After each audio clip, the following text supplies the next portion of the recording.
ሰላም ጤና ይስጥልን እጅጉን የተወደዳችሁና የተከበራችሁ የአዲስ ስፖርት ቤተሰቦቻችን እንደምን አላችሁልን? ከእናንተው ከሆነው ከአዲስ ስፖርት የዩቲዩብ ቻናላችን አዳዲስ ስፖርታዊ ጉዳዮችን ልናካፍላችሁ እነሆ ዛሬም በድጋሚ ተገናኘን። ስለምታደምጡን ስለምትከታተሉን ቆይታችሁም ከኛ ጋር ስለሆነ እጅጉን ከልብ አድርገን ነው የምናመሰግነው። በዛሬ ፕሮግራማችን የተለያዩ ስፖርታዊ ጉዳዮችን እያነሳን ቆይታን እናደርጋለን። ከሀገር ውስጥ የአትሌቲክስ መረጃን የተመለከቱ አንዳንድ ጉዳዮችን እናነሳለን።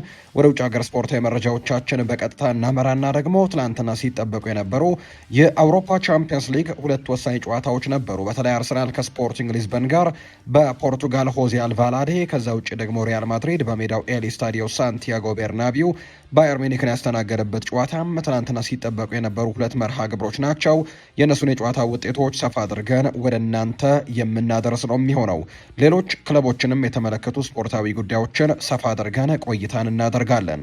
እስከ ፕሮግራማችን ፍጻሜ ድረስ አብራችሁኝ እንድትቆዩ በአክብሮት ጋብዛለሁ።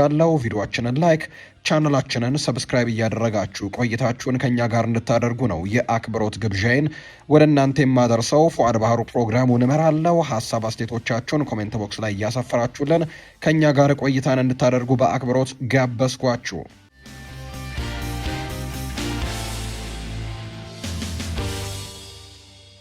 የሀገር ውስጥ መረጃን በማስቀደም ነው የዛሬ ፕሮግራማችንን የምንጀምረው። ሀገራችን ኢትዮጵያ ከሳምንት በኋላ በታሪኳ ለመጀመሪያ ጊዜ ዓለም አቀፍ የአትሌቲክስ ውድድር እንደምታዘጋጅ የሚታወቀ ጉዳይ ነው። ኢትዮጵያ በምታዘጋጀው የአንድ ቀን ውድድር ላይ ደግሞ ስኬታማ የሚባሉ እንዲሁ ውጤታማ የሆኑ አትሌቶችም እንደሚካፈሉበት ነው የሚያሳዩ መረጃዎች ይፋ የተደረጉት። ከነዚህ መካከል አሜሪካዊቷ አንጋፋ አትሌት የሆነችው ጋቢ ቶማስ ወደ ኢትዮጵያ በመምጣት በውድድሩ እንደምትሳተፍ ነው የተረጋገጠው። አትሌት ጋቢ ቶማስ የፓሪስ ኦሎምፒክ የ200 ሜትር ውድድር ሻምፒዮን እንደነበረች የሚታወስ ነው። በተጨማሪም የአፍሪካ የ100 ሜትር ፈጣኑ አትሌት ፈርዲናንድ አማንያላም እንዲሁ ሌላኛው የአዲስ አበባ እንግዳ መሆኑ ይፋ እየተደረገ ነው። ኬንያዊው አትሌት ፈርዲናንድ በ2022 የአፍሪካ አትሌቲክስ ሻምፒዮና በ100 እና በ400 ሜትር የወርቅ ሜዳሊያ አሸናፊ ነው። አትሌቶቹ በውድድሩ ለመካፈል ወደ ኢትዮጵያ መምጣታቸው መረጋገጡን የኢትዮጵያ አትሌቲክስ ፌዴሬሽን ይፋ አድርጓል። ውድድሩ ሚያዝያ 10 2018 ዓ.ም በአዲስ አበባ ስቴዲየም እንደሚደረግ ነው መረጃዎች የወጡት። ሌላኛው ከዚሁ ከአትሌቲክስ ጋር በተያያዘ የሚነሳው መረጃ ደግሞ ማራቶን ከዓለም አትሌቲክስ ሻምፒዮና ውድድርነት እንደወጣም የሚያሳዩ መረጃዎች ናቸው የሰማነው። የዓለም አትሌቲክስ ውድድር ወይም ማራቶን ውድድር ከዓለም አትሌቲክስ ሻምፒዮና ውድድር ውስጥም ማስወጣቱን ይፋ አድርጓል። በዚህ ምክንያትም የዓለም አትሌቲክስ አዲስ ዓመታዊ የአትሌቲክስ ውድድርን አስተዋውቋል። በ2030 የዓለም አትሌቲክስ ሻምፒዮና ወይም ማራቶን ሻምፒዮና እየተባለ የሚጠራ ራሱን የቻለ አንድ ውድድር እንደሚጀመር ነው ይፋ የተደረገው። የማራቶን ውድድር የ2027 እና 2029 የዓለም አትሌቲክስ ሻምፒዮና ውድድር ላይ ይኖራሉ። ከዛ በኋላ ግን በሚኖሩት የዓለም አትሌቲክስ ሻምፒዮና ውድድሮች ላይ ማራቶን አይኖርም። ከ2030 በኋላ ግን ማራቶን ከዓለም አትሌቲክስ ሻምፒዮና ውድድር አካልነቱ ይወጣና ራሱን ችሎ የሚዘጋጅ ይሆናል። አዲስ የዓለም አትሌቲክስ ማራቶን ሻምፒዮና በየዓመቱ ነው የሚደረገው። የሴቶችና የወንዶች ማራቶን በተለያየ ዓመት የሚካሄድ ሲሆን የመጀመሪያ ውድድርም አቴንስ እንድታዘጋጅም መመረጧ ነው ይፋ የተደረገው። ወደ ውጭ ሀገር ስፖርታዊ መረጃዎቻችን በቀጥታ እናምራ። ትላንትና ምሽት የአውሮፓ ቻምፒየንስ ሊግ እጅግ በርካቶች በጉጉት የሚጠብቋቸው ጨዋታዎች ትላንትና ተደርገው ተመልክተናል። በጣም ሲጠበቁ የነበሩ ጨዋታዎች ናቸው። ባየር ሚኒክ እንዲሁ ከሪያል ማድሪድ፣ አርሰናል ከስፖርቲንግ ሊዝበን ጋር ያደረጓቸው ጨዋታዎች ናቸው። በትናንትናዎቹ ሁለት በኤል ስታዲዮ ሳንቲያጎ ቤርናቢው እና በኢስታዲዮ ሆዜ አልቫላዴ በተደረጉ ጨዋታዎች ላይ ግብ ጠባቂዎች ኮከብ ሆነው የተመረጡበት ሁለት መርሃ ግብሮችን ነው የተመለከትነው። ጥሩ ፉክክሮችም የተመለከትንበት ጨዋታዎች ሆነው ተጠናቀዋል። በዘንድሮው የውድድር ዓመት ለዋንጫው እጅግ በርካቶች የሚጠብቋቸው በምድብ ጨዋታዎች ላይ በጣም ጠንካራ ሆኖ የተመለከትናቸው አርሰናል እና ባየር ሚኒክ ትላንትና ሁለቱም ከሜዳ ውጭ ነው ጨዋታቸውን ያደረጉት። ሁለቱም የመጀመሪያ ዙር ጨዋታቸውን በድል ያጠናቀቁበት ውጤትን አስመዝግበው ነው መውጣት የቻሉት። አርሰናሎች ትላንትና ወደ ፖርቱጋል ሆዜ አልቫላዲ ያመርተው በተለይ በመጨረሻዎቹ ደቂቃዎች ላይ ካይ ሃቨርትስ ባስቆጠረው ብቸኛ ጎል ጨዋታውን አሸንፈው በተለይ በመጨረሻው ደቂቃ ላይ እንደመገኘቱም ጎሉ ጣፋጭ ድልን አስመዝግበው ነው ከወደ ፖርቱጋል የተመለሱት። ጥሩ ፉክክር የተመለከትንበት ጨዋታ ነበር። በጣም ጥሩ ሴቮችን ተመልክተናል። የግቡ ቋሚና አግዳሚም የመለሰባቸውን አጋጣሚ በሁለቱም ቡድኖች አጋጣሚ በኩል ተመልክተናል እና በጣም ጥሩ ፉክክር የነበረው ጨዋታ ነው።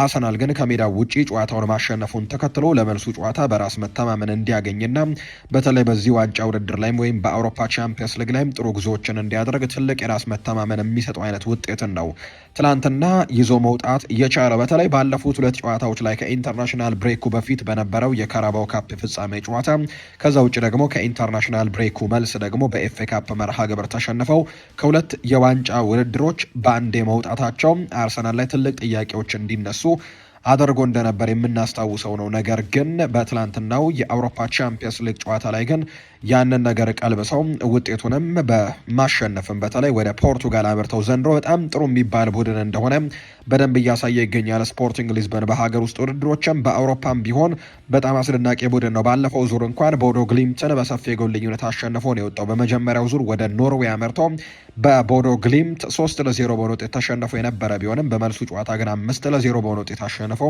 ወደ ቀጣዩ ዙር ማለፉን የምናስታውሰው ጉዳይ ነውና ያ ነገር እንግዲህ ስፖርቲንጎች ዘንድሮ ጠንካራ እንደሆኑና ለአርሰናል ምናልባት አስቸጋሪ ሊሆኑ እንደሚችሉ ትላንትና በርካቶች ሲጠብቁት የነበረው ጉዳይ ነው። እርግጥ ነው በጨዋታው ላይ ጥሩ ፉክክሮችን ማድረግ የቻሉበትን አጋጣሚ ተመልክተናል። በሁለቱም በኩል ተመጣጣኝ አይነት የኳስ ቁጥጥር ነበራቸው። አጠቃላይ ጨዋታውን ከተመለከት ነው በአጠቃላይ በጨዋታው 56 በመቶ ነበር አርሰናል ትላንትና የኳስ ቁጥጥር የነበረው። በጎል ሙከራዎች ነገር ግን ባለሜዳው ስፖርቲንግ ሊዝበን በሙከራዎችም ኢላማውን በጠበቀ ሙከራም ጭምር የተሻለ እንቅስቃሴዎችን ያደረጉበት ነው። 11 የጎል ሙከራዎችን አድርገዋል ስፖርቲንግ ሊዝበኖች። በአንጻሩ በአርሰናል በኩል የተመለከትነው 7 የጎል ሙከራዎችን ነው። በስፖርቲንግ ሊዝበን በኩል 5ቱ ኢላማቸውን ሲጠብቁ፣ በአርሰናል በኩል ደግሞ 4 ኢላማቸውን የጠበቁ ሙከራዎችን ነው ትላንትና የተመለከትነውና ስፖርቲንግ ሊዝበኖችም ትላንትና በሜዳቸው ያደረጉትን ጨዋታ በጥሩ ሁኔታ ያደረጉበት ነገር ግን አሰልጣኙ እንደገለጹት ውጤቱ ይህንን አይገልጽም የሚል አይነት ሀሳብን ጭምር ሰጥተዋል። የስፖርቲንግ ሊዝበኑ አሰልጣኝ ሲናገሩና ከዚህ የተሻለ ውጤት ይገባን ነበር የሚል አይነት ሀሳብን ጭምር አጋርተዋል። ትላንትና አርሰናል ግን ወሳኝ የሆነውን ድል አሳክቶ ነው መውጣት የቻለው። ትላንትና አርሰናል ጨዋታውን አሸንፏል። ነገር ግን ከአርሰናል ውጭ ግን የትላንትናው ጨዋታ ለእንግሊዝ ክለቦች ጭምር ትልቅ ድል ነው ብሎ ማንሳት ይቻላል። ምክንያቱም አርሰናል ትላንትና ማሸነፉን ተከትሎ በሚቀጥለው የውድድር ዓመት የእንግሊዝ ክለቦች በአውሮፓ ቻምፒየንስ ሊግ የተሳትፎ ብዛታቸውን 5 ማድረስ ችለዋል። ስለዚህ በፕሪሚየር ሊጉ ከ1ኛ እስከ 5ኛ ደረጃ ይዘው የሚያጠናቀቁ ቡድኖች በቀጣዩ የውድድር ዓመት የአውሮፓ ቻምፒየንስ ሊግ ተሳትፎን ማግኘት ይችላሉ ማለት ነው። ስለዚህ ባለፉት ጥቂት ሳምንታት እንደምንለው ቶፕ 4 ፉክክሩ ላይ በጣም በትልቁ ማንቸስተር ዩናይትድ፣ አስተን ቪላ፣ ሊቨርፑል እና ቼልሲ ትልቅ ፉክክር እያደረጉ እንዳለ እናውቃለን እና ቶፕ 4 ገብቶ ለማጠናቀቅ እና የአውሮፓ ቻምፒየንስ ሊግ ተሳትፎን ለማግኘት ሲደረግ የነበረ ጥረት እንደነበር እናስታውሳለን። አሁን ግን ቶፕ 5 ውስጥም ገብቶ ማጠናቀቅ 5ኛ ደረጃም ይዞ ማጠናቀቅ የአውሮፓ ቻምፒየንስ ሊግ ተሳትፎን እንደሚሰጥ ወይም እንደሚያስገኝም ትላንትና ተረጋግጧል።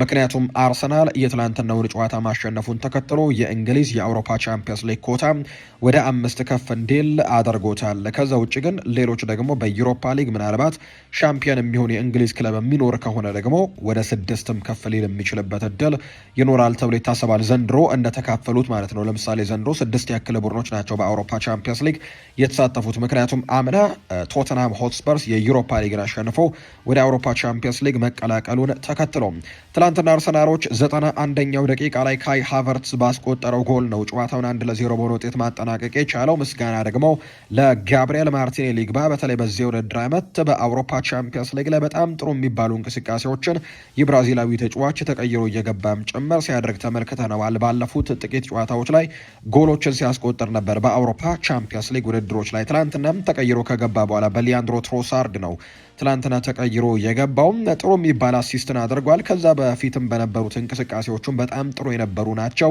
የጎል ሙከራዎችንም ሲያደርግ ጭምር ተመልክተናል። ከዛ ውጭ ግን አሲስት ያደረገበትም መንገድም ለካይ ሃቨርትስም አመቻችቶ ያቀበለበት መንገድም እጅግ በጣም አስገራሚ ነበር። ካይ ሃቨርትስም ኳስና መረብን አገናኝቶ ጨዋታውን አርሰናሎች 1-0 በሆነ ውጤት እንዲያሸንፉ ትልቅ አስተዋጽኦን እንዳደረገላቸው ነው የተመለከትነው። ለአርሰናል በጣም ቆንጆ የሚባል ውጤት ነው ትናንትና የተመዘገበው። በመልሱ ጨዋታ ደግሞ በሜዳቸው እንደማድረጋቸው ትልቅ የራስ መተማመንና ጨዋታውንም የማሸነፍ ትልቅ እድል ይሰጣቸዋል ተብሎ ይታሰባል። ከጨዋታው በኋላ አሰልጣኝ ሚኬል አርቴታ አንድ ጉዳይን አንስቷል። ዳቪድ ራያ ስላለን በጣም እድለኞች ነን ሲልም ጭምር ነው የተናገረው አሰልጣኝ ሚኬል አርቴታ። ትናንትናም ጥሩ የሚባሉ ሴቮችን በትላንትናው ጨዋታ ላይ ሲያደርግ ተመልክተናል ዳቪድ ራያንና እንግዲህ እሱ ስላለን በጣም እድለኞች ነን ሲልም ጭምር ነው የተናገረው የአርሰናሉ አሰልጣኝ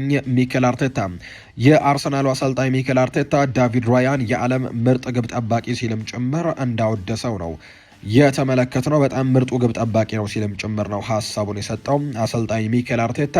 እዚህ ከመጣ ቀን ጀምሮ አቋሙን እያሳየን ያለው ያሉት ሚኬል አርቴታ እሱ ከኛ ጋር ስላለ እድለኞች ነን ሲሉ ጭምር ገልጸውታል። አክለውም ግማሽ መንገድ ተጉዘናል፣ አሁን ደግሞ በደጋፊያችን ፊት ስራውን መጨረስ ይኖርብናል፣ ያንን ካደረገን ማለመን ጀምራለን ሲልም ነው የተናገረው።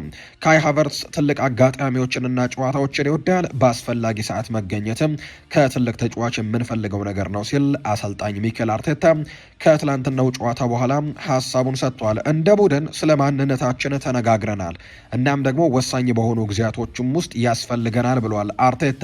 ጨዋታውን በተሻለ ውጤት ለማሸነፍም ነበር ያሰብነው፣ ነገር ግን ምንም ቢሆን ግን ጨዋታውን አሸንፈን መውጣታችን በጣም በትልቁ ሊነሳ የሚገባው ጉዳይ ነው ሲልም ነው ሚኬል አርቴታ ከትላንትናው ጨዋታ በኋላ ሀሳቡን እየሰጠ የሚገኘው። ሌላኛው የስፖርቲንግ ሊዝበኑ የተከላካይ ስፍራ ተጫዋች የሆነው ኢቫን ፍሬስኔዳ ሀሳቡን ሰጥቷል። ይህ ተጫዋች በአርሰናል ጨምሮ በሌሎችም የአውሮፓ ትልልቅ ክለቦች የሚፈለግ አይነት የተከላካይ ስፍራ ተጫዋች እንደሆነ ይታወቃል። የስፖርቲንጉ ተከላካይ ሲናገር ከባድ ጨዋታ ነበር፣ በጣም ጥሩ ቡድንና በዓለም ላይ ምርጡን ቡድን የገጠምነው፣ ጨዋታውንም 1-0 ቢሆንም የተሸነፍነው፣ ነገር ግን ጥሩ ጨዋታን ግን ለማድረግ ሙከራዎችን ያደርገናል ሲልም የተናገረው የስፖርቲንግ ሊዝበኑ አሰልጣኝ የሆኑት ሩይ ቦርጊያስ ሲናገሩ ደግሞ በጨዋታው ውስጥ ካደረግነው ሁሉ በኋላ ሽንፈት አይገባንም ነበር፣ ነገር ግን እግር ኳስ የሚያተኩረው ውጤት ላይ ነውና አርሰናሎች ውጤቱን ይዘው መውጣት ችለዋል፣ በዚህም እንኳን ደስ አላችሁ ለማለት እፈልጋለሁ ሲልም ጭምር ነው የተናገረው ሪካርዶ ቦርጊያስ ሲናገሩ። የስፖርቲንግ ሊዝበኑ አሰልጣኝ ሩይ ቦርጊያስ ናቸው ይህንን ሀሳብ የሰጡት። በአጠቃላይ አርሰናል የትናንትናውን ጨዋታ ማሸነፍ ችሏል። የመልሱ ጨዋታም ሳምንት የሚደረግ ነው የሚሆነው። የዛሬ ሳምንት የመልስ ጨዋታቸውን የሚያደርግ ይሆናል። ሌላኛው ትላንትና የተደረገውና እጅግ በርካቶችም በጉጉት ሲጠብቁት የነበረው ጨዋታ ሪያል ማድሪድን ከባየር ሚኒክ ጋር ያገናኘው ጨዋታ ነው። ይሄ ጨዋታ በኤል ኢስታዲዮ ሳንቲያጎ ቤርናቢው የተደረገ ጨዋታ ነው። ቀደም ብለን እንደገለጽ ነው እነዚህ ሁለት ቡድኖች በአውሮፓ ቻምፒየንስ ሊግ ላይ ጥሩ የሚባሉ ቁጥሮች ካላቸው ጃይንት ከሚባሉ ክለቦች መካከል የሚጠቀሱት ናቸው። በተለይ ሪያል ማድሪድ የአውሮፓ ቻምፒየንስ ሊግ ኪንግ ይሉታል በርካቶች። በተለይ ሪያል ማድሪድ ጥሩም በሆነ ጊዜ መጥፎም በሆነ ጊዜም በአውሮፓ ቻምፒየንስ ሊግ ላይ ጥሩ ጉዞዎችን እንደሚያደርግ የሚታወቅ ጉዳይ ነው።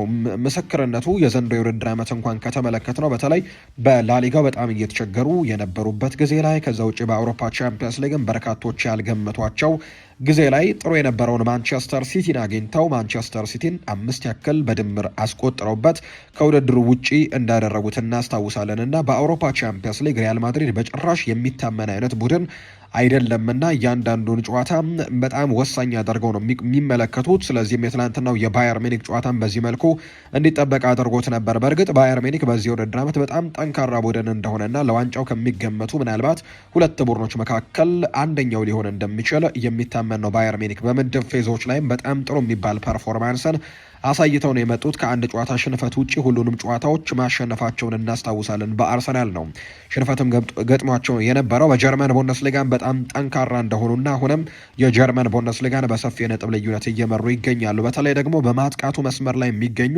ሶስቱ ወሳኝ ተጫዋቾች ደግሞ ለዚህ ቡድን በጣም ትልቅ አበርክቶችን እየሰጡ ነው። ሚኬል ኦሊሴ፣ ከዛ ውጪ ሃሪኬን እና ሉዊስ ዲያዝ በጣም ቆንጆ የሚባል ጥምረትን የፈጠሩት በዚህ ውድድር ዓመት በአጠቃላይ ባየር ሚኒክ በሊጉ ብቻ ከ100 በላይ ጎሎችን እንዲያስቆጠር አድርገውታል። የእነዚህ ሶስት ተጫዋቾች ጥምረትና ሌሎችም ተጫዋቾች አሉ በእርግጥ ነገር ግን የእነዚህ ሶስት ተጫዋቾች የማጥቃት ሚና ግን በጣም የጎላ እንደሆነ ይታወቃል። ትላንትናም የተፈጠረው ያ ነው። ባየር ሚኒክ ያገኟቸውን አጋጣሚዎች በጥሩ ሁኔታ የሚጨርሱ አጥቂዎች እንዳሏቸው ትላንትና በደንብ የተመለከትንበት ጨዋታ ነው። ባየር ሚኒክ ከሜዳው ውጪ ወደ ኤል ኢስታዲዮ ሳንቲያጎ ቤርናቢው አቅንቶ ሪያል ማድሪድን 2-1 በሆነ ውጤት ማሸነፍ ችሏል። ከ13 ዓመታት አካባቢ በኋላ ነው በፉክክር ጨዋታ ወይም እንደዚህ በአውሮፓ ቻምፒየንስ ሊግ ውድድር ላይ ባየር ሚኒክ ሪያል ማድሪድን ሲያሸንፈውና በተደጋጋሚ ጊዜ ሲገናኙ እናስታውሳለን። ከዛ ውጭ ግን ባየር ሚኒኮች ጨዋታውን ለማሸነፍ በተለይ ሪያል ማድሪድን ለማሸነፍ በጣም አስቸጋሪ ሲሆንባቸው እንደነበር የምናስታውሰው ነው። ትላንትና ግን ድል ማድረግ ችለዋል። ሉዊስ ዲያዝ እና ሃሪ ኬን ናቸው ለባየር ሚኒክ ግቦቹን ያስቆጠሩት። በመጀመሪያው 45 41ኛው ደቂቃ፣ በሁለተኛው 45 46ኛው ደቂቃ ነው ሃሪኬን እና ሉዊስ ዲያዝ ግቦቹን ያስቆጠሩት። ሚካኤል ኦሊሴም ትናንትና አሲስት አድርጓል። በዚህ የውድድር ዓመት 25ኛ አጠቃላይ አሲስቱም ሆኖን የተመዘገበለት በጣም ቆንጆ የሚባል የውድድር ዓመትን እያሳለፈ ነው የሚገኘው ይሄ ፈረንሳዊ ተጫዋችና ትናንትናም ለሪያል ማድሪድ የተከላካይ ክፍል እጅግ ትልቅ ፈተና ሆኖ ጭምር ተመልክተነዋል። በጣም ድንቅ የሚባል ፐርፎርማንስን ያሳየበት ጨዋታ ሆኖ ነው በትላንትናው ጨዋታ ላይ የተመለከትነው። በአጠቃላይ ባየር ሚኒኮች 2-1 በሆነ ውጤት ነው ማሸነፍ የቻሉት። ኬሊያን ኤምባፔ የሪያል ማድሪድን ብቸኛ ጎል ያስቆጠረው ተጫዋች ነው። ነገር ግን ቡድኑን ከሽንፈት መታደግ ያልቻለበትን አጋጣሚ ጭምር ተመልክተናል። ሁለቱም ቡድኖች ተመሳሳይ አይነት ተመጣጣኝ ፉክክሮችን አድርገዋል። 52 በመቶ የኳስ ቁጥጥር ነበራቸው ባየር ሚኒኮች በአጠቃላይ በጨዋታው ላይ።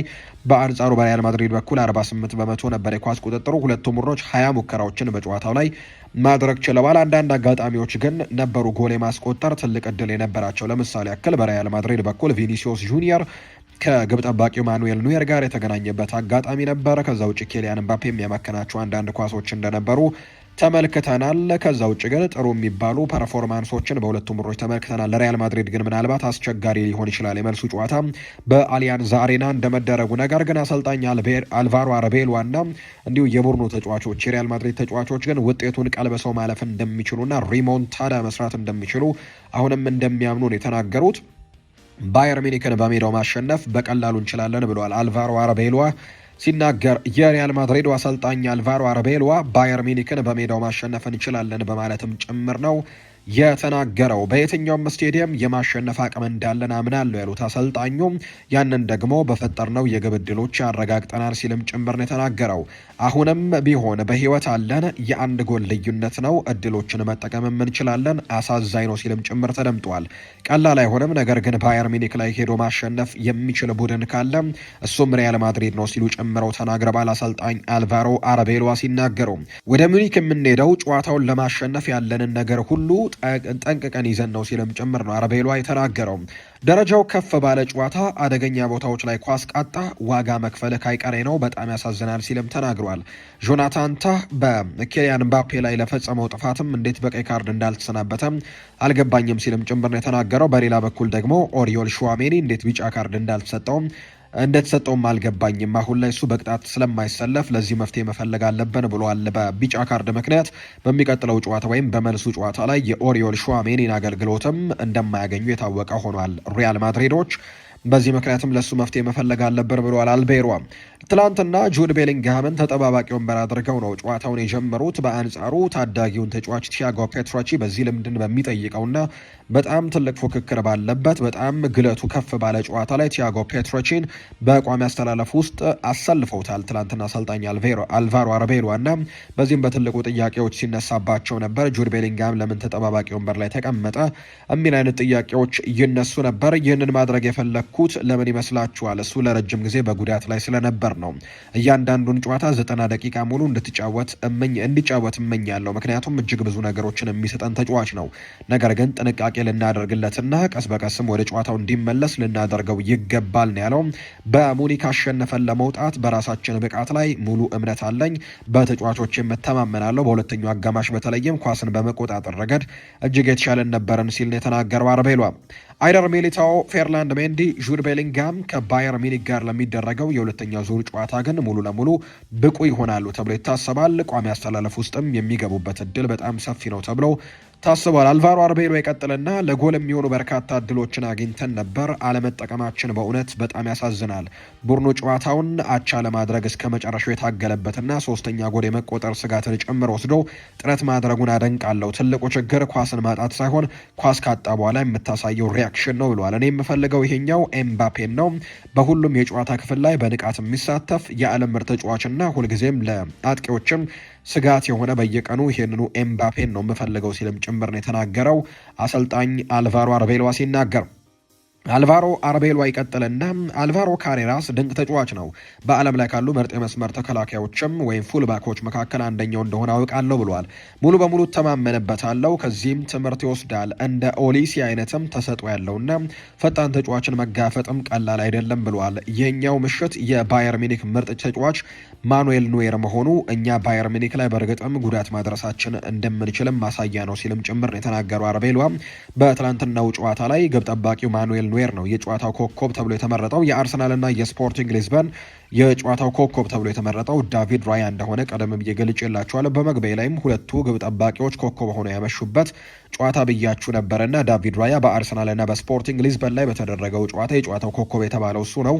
በባየር ሚኒክና በሪያል ማድሪድ ጨዋታ ደግሞ ማኑኤል ኑዌር ነው የጨዋታው ኮከብ ተብሎ የተመረጠውና ግብ ጠባቂው ማኑኤል ኑዌር የጨዋታው ኮከብ ተብሎ መመረጡ ምን ያክል እኛ ጥሩ ነገሮችን ማሳየታችንንና ጥሩ ነገሮችን መፈጸማችንን የሚያሳይ አይነት ነገር ነው ሲልም ጭምር ነው አልቫሮ አርቤሎ የተናገረው። በመልበሻ ክፍል ውስጥ ያሉ ተጫዋቾች ሚዩኒክ ላይ እናሸንፋለን እያሉ ነው ያሉት። የቡድኑ መነሳሳትና ሞራል ለመመለስም መስራት ያስፈልጋል።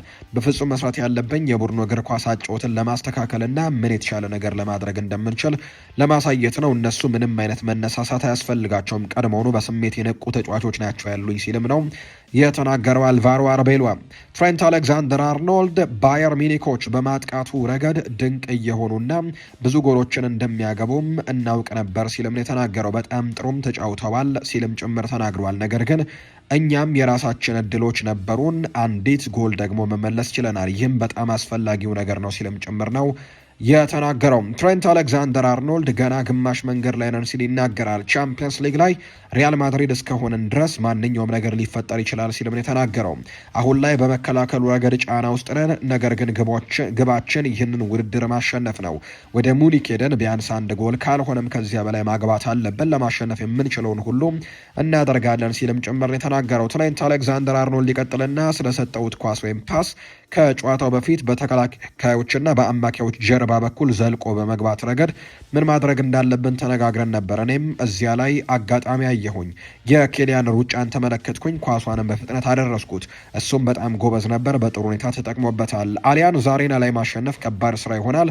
ነገር ግን እንደዚህ ባለ ክለብ ውስጥም እንደዚህ አይነት ወቅቶችም ደስታን ይፈጥራሉ ሲልም ነው የተናገረው።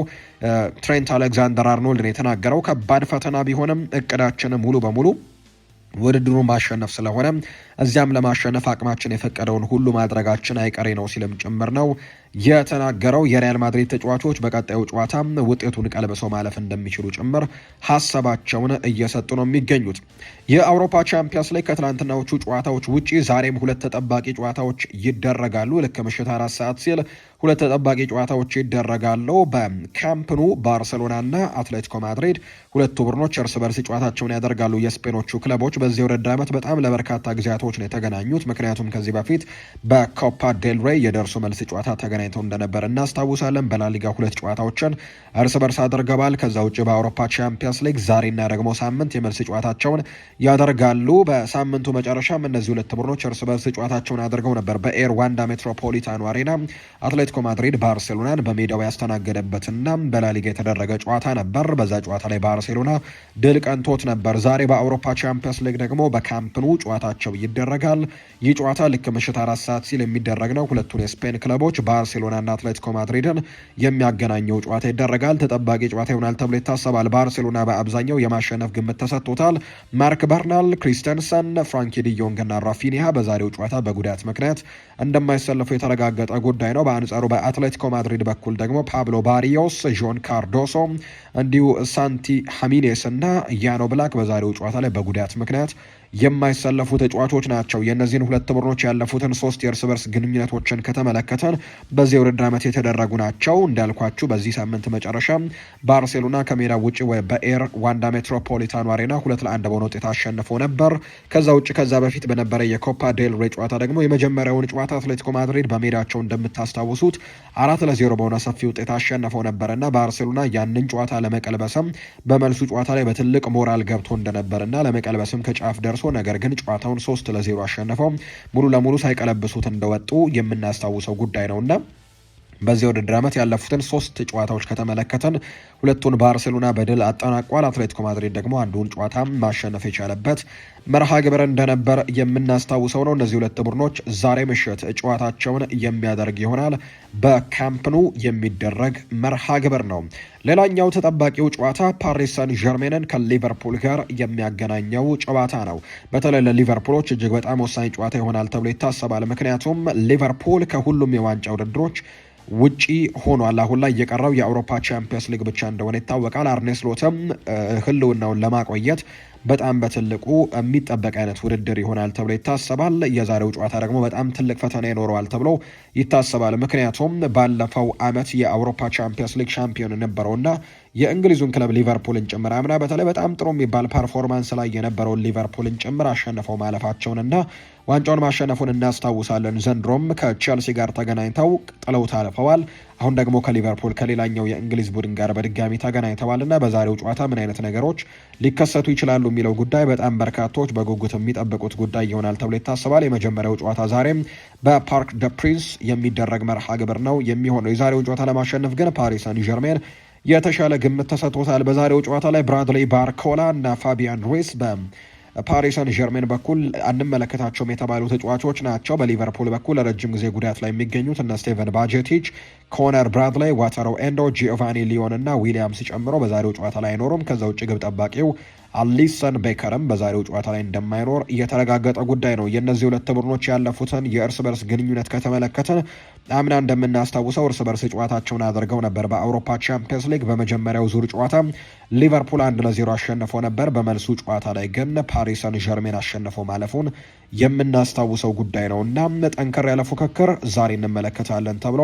ይታሰባል። በፓሪስ ሰን ዠርሜን በኩልና በሊቨርፑል በኩል በሚደረገው ጨዋታ ዛሬ ፓርክ ደ ፕሪንስ 48229 ደጋፊዎችን በሚይዘው ስቴዲየም ጨዋታው ይደረጋል።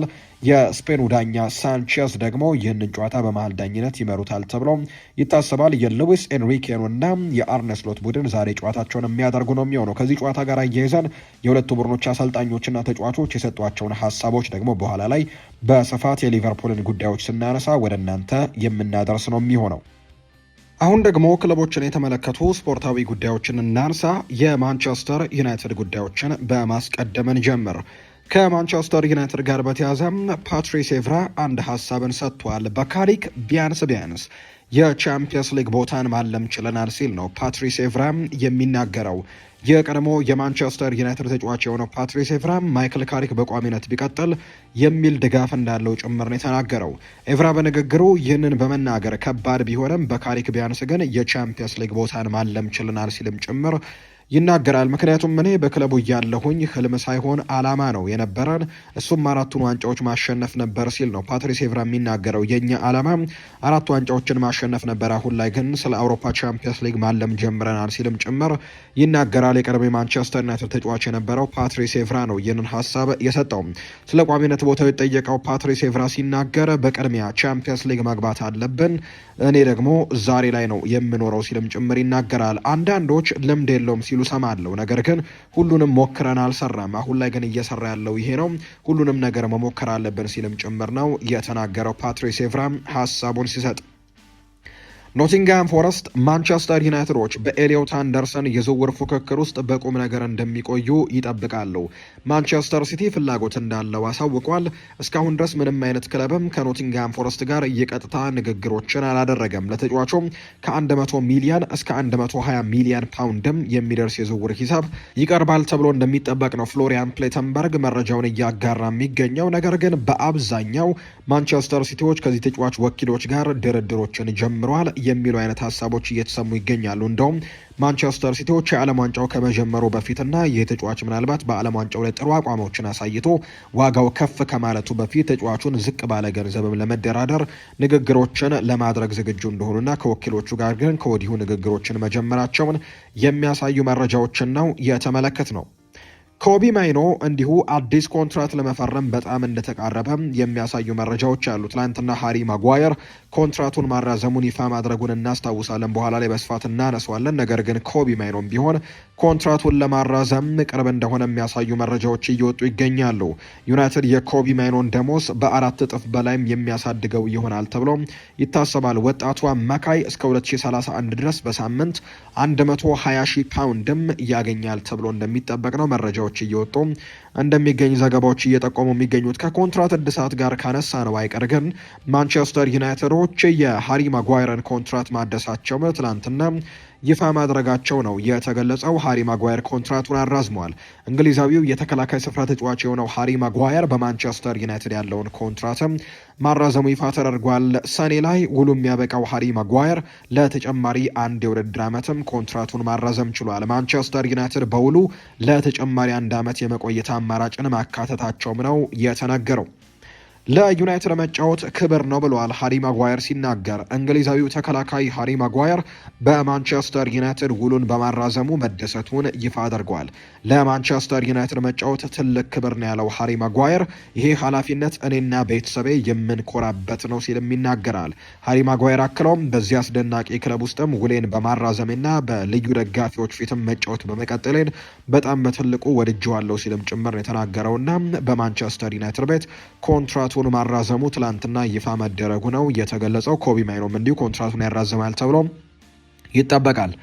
ማኑኤል ኡጋርቴ ከማንቸስተር ዩናይትድ ለመውጣት የሚደረገው እንቅስቃሴን በይፋ መጀመሩ ይፋ ተደርጓል። ፋብሪዚዮ ሮማኖ ነው ይህንን መረጃ ያጋራው። ማኑኤል ኡጋርቴን የማስወጣቱ እንቅስቃሴ ወይም ክለቡን ለቆ እንዲወጣ ለማድረግም እንቅስቃሴዎች መጀመራቸው ይፋ ተደርገዋል።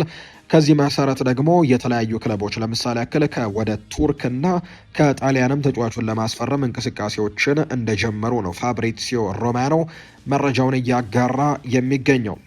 ማንቸስተር ዩናይትድ በክረምቱ የዝውውር መስኮት አንድ አማካይ ለማስፈረም ሙሉ በሙሉ የወሰነ ሲሆን ሁለተኛ አማካይ የመጨመር እድሉም አሁን ላይ እጅግ በጣም ሰፊ ነው። ዩናይትድ በክረምቱ የተጫዋቾች የዝውውር መስኮት አማካይ ማምጣቱ የተረጋገጠ ጉዳይ ነው፣ ሀቅ ነው፣ ወይም ደግሞ መምጣቱ አይቀሬ ነው። አንድ ተጫዋች የግድ መምጣቱ አይቀርም፣ ነገር ግን 2 እና 3ም ለማድረግ እንቅስቃሴዎችን እንደሚጀምሩ ነው ፋብሪዚዮ ሮማኖ የተናገረው። ብሪያን ኤምቤሞ በማይክል ካሪክ ስር ስለ መጫወት ይናገራል። ከሱ ጋር ጥሩ ተሞክሮ እያሳለፍን ነው። በሱ ስር መጫወትም እጅግ በጣም ደስ ያሰኛል። ካሪክ በቋሚነት ስለመቆየቱ ውሳኔው የኛ ባይሆንም ከሱ የምንችለውን ያክል ትምህርቶችና ልምዶችን ለመቅሰም ግን እንሞክራለን ሲልም ጭምር ነው የተናገረው። ይህንን ሀሳብ የሰጠውም ብሪያን ኤምቤሞ ነው። አማድ ዲያሎም እንዲሁ ስለ ማይክል ካሪክ ተናግረዋል። ስለ እሱ የወደፊት ቆይታ መወሰን የተጫዋቾች ድርሻ እንዳልሆነ ግልጽ ነው። ሆኖም ግን እሱ በምርጥ አሰልጣኝ መሆኑን እያሳየ ነው። ለቡድኑ ብዙ ነገሮችንም እያደረገ ነው። እሱ ብዙ ልምድ ያለው ክለቡንም በደንብ ያውቀዋል። የክለቡን ዲኤንኤ በደንብ ያውቀዋል። ስለዚህም እሱ ትክክለኛው ሰው እንደሆነ እናስባለን። አሁን ላይ እያደረገ ባለው ነገርም በጣም ደስተኞች ነን ሲል ነው አማድ ዲያሎ የተናገረው። ማንቸስተር ዩናይትዶች አንድሬ ኦናናን የመመለስ ምንም አይነት እቅድ በጭራሽ የላቸውም። ክለቡ በአሁኑ ሰዓት ተጫዋቹን በቋሚነት በመሸጥ ከቡድኑ ማሰናበት ወይም ለጊዜው በውሰት ለሌላ ክለብ መስጠትም በሚሉ አማራጮች ላይ ጠንከር ያለ ድርድርን እያደረገ እንደሚገኝ ነው ክሪስ ዋይለር መረጃውን እያጋራም የሚገኘው። ብሩኖ ፈርናንዴስ በልምምድ ማዕከሉ ኮሪደር ላይ ወጣት ተጫዋቾችን እያቆመ ስለ ሁኔታው፣ ስለ ኑሯቸውና ስለ ስሜታቸውን በመጠየቅ ፍቅር በተሞላበት መንገድ ይቀርባቸዋል ተብሏል። ከዚህ በተጨማሪም በውሰት ለሌሎች ክለቦችም የተሰጡ ወጣት ተጫዋቾችን የብቸኝነት ስሜት እንዳይሰማቸውን በማሰብ ከነሱ ጋር በየጊዜው በስልክም በመገናኘት ድጋፉን ይለግሳል የሚሉ አይነት ሀሳቦችን ዘ አትሌቲክ የተባለ የመረጃ ምንጭም ይፋ አድርጓል። ሊቨርፑልን የተመለከቱ መረጃዎችን ደግሞ እናንሳ። ሊቨርፑል ሻቪ አሎንሶን እንደ ቅድሚያ ኢላማው እንደለዩት የሚያሳዩ መረጃዎች እየወጡ ይገኛሉ። አርኔ ስሎት በዚህ አቋሙ ከቀጠለም በሚቀጥለው የውድድር ዘመን ቡድኑን የመምራቱ ነገርም አነስተኛ ይሆናል ተብሎ እንደሚታሰብ ነው መረጃዎች እየወጡም የሚገኙት። ስለዚህም እንደሚወጡት መረጃዎች ከሆነ በተለይ ዳቪድ ኦርነስቲን ይፋ እንዳደረገው ከሆነ የሻቪ አሎንሶ ምናልባት ሊቨርፑልን የመረከብ እድሎች ይኖሩታል ተብሎ እንደሚታሰብ ነው መረጃ የወጣው። ሊቨርፑል የዌስትሃሙን አማካይ ማቲያስ ፈርናንዴስን ከሱ ጋር ወይም ከኤጀንሲው ጋር ከሚወክለው ኤጀንሲ ጋር ስብሰባዎችን ያደርገዋል ተብሏል። ሊቨርፑሎች በ21 ዓመቱ ተጫዋች ላይ ከፍተኛ ፍላጎት አላቸው። ዋጋውም ወደ 55 ሚሊዮን ፓውንድ አካባቢ እንደሚሆን ነው የሚገመተው። ማንቸስተር ዩናይትድን በተለይ ብሩኖ ሚጌል ፈርናንዴስ የተጫዋች እንዲመጣ ፍላጎት እንዳለውና ለማንቸስተር ዩናይትድ አመራሮችም ማቲያስ ፈርናንዴስን እንዲያስፈርሙት ሀሳቡን እንደለገሳቸው ጭምር የሚታወስ ጉዳይ ነውና ማንቸስተር ዩናይትድም የሚመለከቱት ተጫዋች እንደሆነ ነው የተገለጸው። ነገር ግን ሊቨርፑል ከወኪሉ ጋር ንግግር ማድረጉን የተገለጸው። ፍሎሪያን ቬርትስ ይናገራል። በአሰልጣኙ እናምናለን። ቡድኑ ባለፈው የውድድር ዓመት ሊጉን ስላሸነፈም በአሰልጣኙ ማመን አለበት። በዚህ የውድድር ዓመት አሁን ካለው የተሻለ እንዲሆንም ፈልገን ነበር። አሁን ላይ የምንጫወታቸው ጨዋታዎች አሉን። እናም በሜዳ ላይ ምርጡን ለማድረግም እንሞክራለን በዛሬው ጨዋታ ላይ ሲልም ነው ፍሎሪያን ቬርትስ የተናገረው። የዛሬው ጨዋታ እንደ ተጫዋች መጫወት የምንፈልጋቸው ጨዋታዎች ናቸው። እነዚህ ወደ ክለቡ ስመጣ የማለማቸው ጨዋታዎች ናቸው ሲልም ጭምር ተናግሯል ፍሎሪያን ቬርትስ ይቀጥልና ሁሉንም ነገር እንሰጣለን። በሁሉም ጨዋታዎች ያለንን ሁሉ መስጠትም አለብን።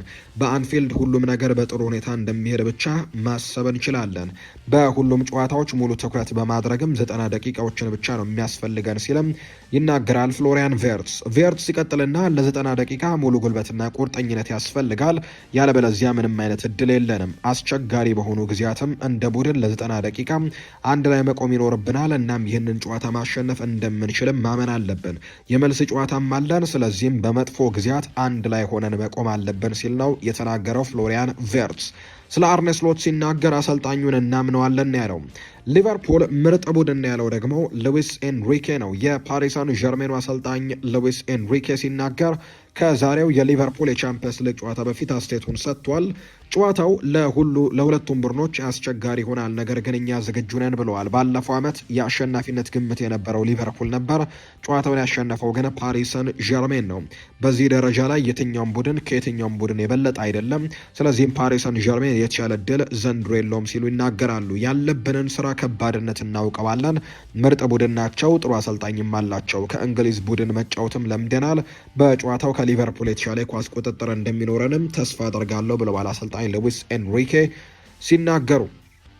አሰልጣኝ አርኔ ስሎት እስከ ቦክሲንግ ዴይ እድል ቢሰጠው ላለው ብሏል ማይክል ሪቻርድስ ሲናገር። የቀድሞው የማንቸስተር ሲቲ ተጫዋች ማይክል ሪቻርድስ አሰልጣኝ አርኔ ስሎት መሰናበት የለባቸውም በማለት ነው የተናገረው። ማይክል ሪቻርድስ ሲናገርም አርኔ ስሎት በመጀመሪያ ዓመቱ አምና የፕሪሚየር ሊጉን ዋንጫ እንዳሸነፈ መዘንጋት የለብንም ብሏል።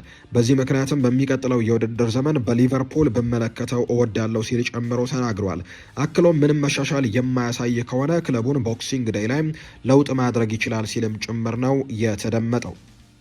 የአርሰናልን ጉዳዮች ደግሞ እንመልከት። ቪክተር ዮኬሬሽ እና የአርሰናል ቆይታውን እንመልከት። ስዊድናዊ አጥቂ ቪክተር ዮኬሬሽ በአርሰናል ቤት በነበረው ቆይታ በ43 ጨዋታዎች 17 ግቦችን ቢያስቆጥርም በደጋፊዎች ዘንድ ግን አሁንም ገና ብዙ ይቀረዋል የሚል ትችቶች እየቀረበበት ነው። የስፖርቲንግ ሊዝበኑ አሰልጣኝ ሩይ ቦርጌስ ግን ለተጫዋቹ ተከላክለውለታል። ዮኬሬሽ በአርሰናል ደምቆ ያልታየው በብቃት ማነስ ሳይሆን በአርሰናል የጨዋታ ስልት የተጫዋቹን ተፈጥሯዊ ጥንካሬ ችሎታን በሚያዳክም መልኩ የተቀረጸ መሆኑ ነው። ተጫዋቹ በመጀመሪያው ምዕራፍ ከክለቡ አዲስ ዘይቤ ጋር ለመላመድ ታግሏል። ይህም ደግሞ በደጋፊዎች ዘንድ ጥርጣሬን ፈጥሮ ነበር። አሁን ግን ተጫዋቹ ወደ ተፈጥሯዊ የግብ ማግባት ብቃቱ ተመልሷል። እርሱ በእውነትም ድንቅ ተጫዋች ነው። ግቦችን ማስቆጠሩን አያቋርጥም። ቪክተር ዮኬሬሽ በስፖርቲንግ ሊዝበንም ታሪክ የማይረሳው አሻራን ጥሎ ያለፈ በመሆኑ ወደ ስፖርቲንግ የሚመለስበት ወቅትም ደማቅ አቀባበል እንደሚጠብቀው አሰልጣኙ ከትላንትናው ጨዋታ በፊት አረጋግጠው ነበር። ተጫዋቾች ይመጣሉ ይሄዳሉ፣ ክለቡ ግን እንደ ጸና ይኖራል። ለቪክተር ዮኬሬሽም መልካሙን ሁሉ እንመኝለታለን ሲሉ ነው ሩይ ቦርጌስ ሀሳባቸውን የሰጡት። ኢያን ራይት በአሁኑ ወቅት በአርሰናል የቆሙ ኳሶች ወይም ሴት ፒሶች አጠቃቀም ላይ የሚሰነዘረውን ትችት አሳፋሪና የሚያስቅ ሲል ነው ያጣጣለው። ኢያን ራይት ሲናገር ክለቡ በቆሙ ኳሶች በሚያገኛቸው ውጤቶች ላይ የሚሰነዘረው ትችት አሳፋሪ ሲል ያጣጣለው። አርሰናሎች በሊጉ አናት ላይ በ9 ነጥብ ልዩነት እየመሩ ሳለም ይህንን መሰል ስኬት እንደ ድክመት መቆጠሩ አግባብነት እንዳልሆነና እንደ ማንቸስተር ሲቲ ያሉ ክለቦችም በተመሳሳይ ሁኔታ አለመተቸታቸው ኢፍትሐዊነትን እንደሚያሳይን የገለጸው የ1999ን የማንቸስተር ዩናይትድ የቻምፒየንስ ሊግ ድልን በምሳሌነት የጠቀሰው ኢያን ራይት በወቅቱ ዴቪድ ቤካም በማዕዘን ምቶች የፈጠረው ድል እንደ ጥበብ እንጂ እንደ በደል ተቆጥሮ አይታወቅም ነበር። አሁንም የዴክላን ራይስ እና የቡካዮ ሳካ ትክክለኛ የኳስ አቅርቦት እንዲሁም የጋብርኤል ማጋሌሽ እና የአጨራረስ ብቃታቸው ከጀርባው ከፍተኛ ልምድና ክህሎት ያለበት የጨዋታ አንደኛው አካል በመሆኑ ሊከበር ይገባዋል ሲልም ጭምር ነው ኢያን ራይት የተናገረው። ሌላኛው ቲዮ ዋልኮት ነው ሀሳቡን የሰጠው። ከዳቪድ ራያ በላይ ለእኔ ምርጥ ግብ ጠባቂ የለም ሲል ቲዮ ዋልኮት ይናገራል። የቀድሞ የአርሰናል ኮከብ ቲዮ ዋልኮት ከወሳኙ ጨዋታ በፊትም በበረኛው ዳቪድ ራያ ላይ ያለውን ከፍተኛ እምነት ገልጾ ነበር። በጨዋታው ላይም ትክክለኛውን ንግግር እንደተናገረ ተመልክተናል። ዳቪድ ራያ በአሁኑ የአርሰናል ስብስብ ውስጥ እጅግ ጠቃሚውና ወሳኙ ተጫዋች፣ እኔ በግሌ በዓለም ላይ ከሚገኙት ግብ ጠባቂዎች መካከል በማንም የማልቀይረው ምርጡ በረኛ ነው ሲል ይናገራል። ራያ ከቅርብ ጊዜ ወዲህ እያሳየ ያለው ድንቅ ብቃትና ለቡድኑ የመከላከል ጥንካሬ የሚሰጠው ግብአትም በቲዮ ዋልኮት ዘንድ ትልቅ አድናቆትን እንዳስገኘለት ነው የተነገረው። ቸልሲን የተመለከቱ መረጃዎችን ደግሞ እናንሳም። ዘገባዎች እንደሚያሳዩት ከሆነ ቸልሲ የፓሪሰን ዠርሜኑን አጥቂ ጎንካሎ ራሞስን ለማስፈረም ፉክክሩን እየመራ ነው ተብሏል። ራሞስ በዚህ ክረምትም ክለቡን ይለቃል ተብሎ የሚጠበቅ ሲሆን ቸልሲም እስከ 70 ሚሊዮን ዩሮ የሚደርስ ጥያቄ ያቀርብለታል ተብሎ ነው የሚታሰበው። ስለዚህ ቸልሲዎች ጎንካሎ ራሞስን ለማስፈረምም ጥሩ እድል አላቸው ነው እየተባለ የሚገኘው። ቢቢሲ አዲስ ይዞት በወጣው መረጃ መሰረት የቀድሞ የቸልሲ አካዳሚ ተጫዋችና የአሁኑ የሊቨርፑል ተጫዋች የሆነው ሪዮ ኤንጎሞዋ ከቸልሲ እንዲለቅ ያደረጉበት ምክንያቶችም አንዳንድ ምክንያቶችን ይፋ አድርገዋል ቢቢሲዎች። ኤንጎሞዋ የተሻለ ወደ ዋና ቡድን የማደግ እድል አገኛለሁ ብሎ በማመን ቸልሲን ለቆ ወደ ሊቨርፑል አመርቷል። በቸልሲ አካዳሚ በእድሜ ምርጡ ተጫዋች ቢሆንም በቶሎ የዋናው ቡድን የመሰለፍ እድልን አገኛለሁ የሚል እምነት ግን አልነበረውም። ትልቅ ኮንትራት ቢቀርብለትም እየተለየ ትኩረት አለመሰጠቱና በዋናው ቡድን የመጫወት በቂ እድል እንዳልተሰጠው ተሰምቶታል። ቸልሲ ይህንን ድንቅ ተጫዋች በማጣቱ እጅግ የተጸጸተ ሲሆን በስታንፈርድ ብሪጅ ውስጥም ትልቅ ቅሬታ እንደተፈጠረ ጭምር የተነገረው። በዚህ ምክንያትም ቸልሲ የሊቨርፑልና ማንቸስተር ዩናይትድ ስካውቶችን የአካዳሚ ተጫዋቾችን እንዳይመለከቱ እንደከለከለ ጭምር ነው የተነገረው። የአካዳሚ ተጫዋቾቹን ጨዋታዎችን በጭራሽ የሊቨርፑልና የማንቸስተር ዩናይትድ ስካውቶችም የቸልሲን ጨዋታዎች እንዳይታደሙ እንደከለከለ ነው ይፋ የተደረገው። ቸልሲ ኤንዞ ፈርናንዴዝን ዳግመኛ በዚህ ውድድር ዓመት ቡድኑን በአምበልነት እንደሚመራ ይጠብቃሉ። እናም ከወደፊቱ ጋር የተያዙ ንግግሮችም ካደረገ በኋላ ወደ ቡድኑ እንዲመለስ ይፈለጋል። ሞይስ ካይሴዶ ግን በማንቸስተር ሲቲ ጋር ለሚኖረው ጨዋታ የቸልሲ ካፕቴን እንደሚሆን ነው በርካቶች እየጠበቁ የሚገኙት። ምክንያቱም በዛ ጨዋታ ላይ ኤንዞ ፈርናንዴዝ በቅጣት ምክንያት አይሰለፍም የተባለው። ምንም እንኳን ለጊዜው የኮንትራት ድርድሮ ቢቆምና ከአንዳንድ ከፍተኛ የአውሮፓ ክለቦች ጠንካራ ፍላጎት ቢኖርም ቸልሲ ግን የኤንዞ ፈርናንዴዝን ኮንትራት ለማሻሻል አሁንም ፍላጎቱ አለው። ተጫዋቹ መውጣት ከወሰነ ግን አቋሙ ግልጽ ነው። ከ130 ሚሊዮን በታችም እንደማይለቁት ነው የተገለጸው። ምናልባት ያንን ያክል ገንዘብ የሚጠይቅ ክለብ ከተገኘ ግን ሊለቁት እንደሚችሉ የሚያሳዩ መረጃዎች ይፋ ተደርገዋል። የሪያል ማድሪድ ጉዳዮችን እናንሳ። ካማቪንጋ በሪያል ማድሪድ እስከሚችለው ረጅም ጊዜ ድረስ መቆየትን ይመርጣል ተብሏል። ከሌሎች ክለቦች ጋርም ምንም አይነት ድርድር እያደረገ እንዳልሆነ ነው ፕሌቲጎል የተባለ የመረጃ ምንጭ ይፋ ያደረገው። በሪያል ማድሪድ ውስጥ የሚገኙ ከፍተኛ ምንጮች ሮድሪ ክለቡን የመቀላቀል እድሉ አነስተኛ መሆኑን ይፋ አድርገዋል። ሌሎች ከፍተኛ የክለቡ ምንጮች እንደገለጹት ደግሞ ማንኛውም አዲስ ተጫዋች የሚፈርመው ሌሎች ተጫዋቾችን በመሸጥ የክለቡን የፋይናንስ ሁኔታ ሚዛናዊ በማድረግ ላይ መሆን አለበት ሲልም ጭምር ነው ጉሌርሞ ራይ መረጃውን እያጋራ የሚገኘው። ኤንዞ ፈርናንዴስ በዚህ ክረምት ወደ ሪያል ማድሪድ ለመዘዋወር እንደሚፈልግ በግልጽ አስታውቋል። ቸልሲዎችም ለዝውውር ድርድሩ እንዲቀመጡ ለማስገደድም አስፈላጊውን ሁሉ ለማድረግ ተዘጋጅቷል። ቸልሲዎች እሱን ለመሸጥም የሚስማሙት ተጫዋቹ እስከ መጨረሻው ድረስ ክለቡ ላይ ግፊት ካደረገና የዝውውር ጥያቄ ወይም ትራንስፈር ሪኩዌስትም በይፋ ከቀረበላቸውና ጥሩ ገንዘብም ከቀረበላቸው ብቻ እንደሆነ የሚያሳዩ መረጃዎች ናቸው። ዲያሪዮ አስ የተባለው የመረጃ ምንጭም ይፋ ያደረገው። ፌዴሬሽኑ ለጣሊያን ብሔራዊ ቡድን እኔን ካልመረጠኝ ሞኝ ነው ብለዋል አንቶኒዮ ኮንቴ ሲናገር። የናፖሊው አሰልጣኝ አንቶኒዮ ኮንቴ የጣሊያን ብሔራዊ ቡድንን የማሰልጠን ፍላጎት እንዳላቸው ነው የተናገሩት። አንቶኒዮ ኮንቴ ሲናገሩም እኔ የፌዴሬሽኑን ኃላፊ በሆን ኖሮ የኔን ስም በእጩ ውስጥም ማስቀምጥ ነበር፣ ሞኝ አልሆነም ነበር ሲሉ የተናገሩት። ብሔራዊ ቡድኑ ለዓመታት መሰልጠናቸውን ያስታወሱት አሰልጣኙም ቦታውን ጠንቅቅ ያውቀዋለው፣ ሀገርን መወከልም ምርጥ ነገር ነው ሲሉ ጭምር ተናግረዋል። የጣሊያን ብሔራዊ ቡድን ከጂናሮ ጋቱሶ ጋር መለየቱን ተከትሎ ስሙ ከተለያዩ አሰልጣኞች ጋርም እየተነሳ እንደሚገኝ ነው የተገለጸው። ፊፋ ስፔን ላይ ምርመራ ጀምሯል። የዓለም እግር ኳስ የበላይ ፊፋም የስፔን ብሔራዊ ቡድን ላይ የዲሲፕሊን ምርመራ መጀመሩን ይፋ አድርጓል። የስፔን ደጋፊዎች ከግብጽ በነበራቸው የወዳጅነት ጨዋታ ላይ እምነት ላይ ያነጣጠረ ዝማሬ ማሰማታቸው ይታወሳል። አሁን ላይ ፊፋ የስፔን እግር ኳስ ፌዴሬሽን ላይ የዲሲፕሊን ምርመራን እንደጀመረ ነው ይፋ ያደረገው። የሀገሪቱ ደጋፊዎች ያሳዩት ያልተገባ ባህሪ ላሚን ያማል በማህበራዊ ትስስር ገጹ ጭምር ተቃውሞት እንደነበር የምናስታውሰው ነው። አሮን ራምዚ ጫማውን ሰቅሏል። ዌልሳዊው የቀድሞ የአርሰናል አማካይ የሆነው አሮን ራምዚ በ35 ዓመቱ ጫማውን መስቀሉን በይፋ አስታውቋል። አሮን ራምዚ በሜክሲኮ ክለብ ፑማስ ሲጫወት ነበር። ይህንን ለመወሰንም ቀላል አልነበረም። ከብዙ ማሰላሰል በኋላ ራምሴ ከእግር ኳስ ለማግለል ራሴን ወስኛለሁ ሲል ነው የተናገረው። ራምሴ ከአርሰናል ጋር 3 የኤፍኤ ካፕና 3 ደግሞ የኮሚሺልድ ዋንጫዎችን ማሸነፉ ይታወሳል። ከዛ ውጭ በጣሊያን ሴሪኤም በዩቬንቱስ ቤትም እንዲሁ ዋንጫዎችን ማሳካቱን የምናስታውሰው ጉዳይ ነው። የተወደዳችሁና የተከበራችሁ ቤተሰቦቻችን ለዛሬ ያዝንላችሁ አዳዲስ ስፖርታዊ ጉዳዮቻችን እነዚህን ይመስሉ ነበር። ስላደመጣችሁን፣ ስለተከታተላችሁን፣ ቆይታችሁን ከኛ ጋርም ስላደረጋችሁ እጅጉን ከልብ አድርገን ነው የምናመሰግነው። ፉአድ ባህሩ የዛሬውን ፕሮግራም እየመራው ከእናንተ ጋር ቆይታን አድርግ ያለው። በቀጣይ ፕሮግራሞቻችን ሌሎች ስፖርታዊ ጉዳዮችን፣ ሌሎች አዳዲስ መረጃዎችን አካተን በድጋሚ ተመልሰን የምንገናኝ ይሆናል። ስላደመጣችሁኝ፣ ስለተከታተላችሁኝ ቆይታችሁም ከኛ ጋር ስለነበር እጅግ ከልብ አድርገን እናመሰግናለን።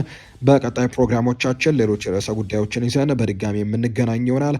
መልካም ጊዜ መልካም ቀን እንዲሆንላችሁም ነው በአክብሮት የምመኘው።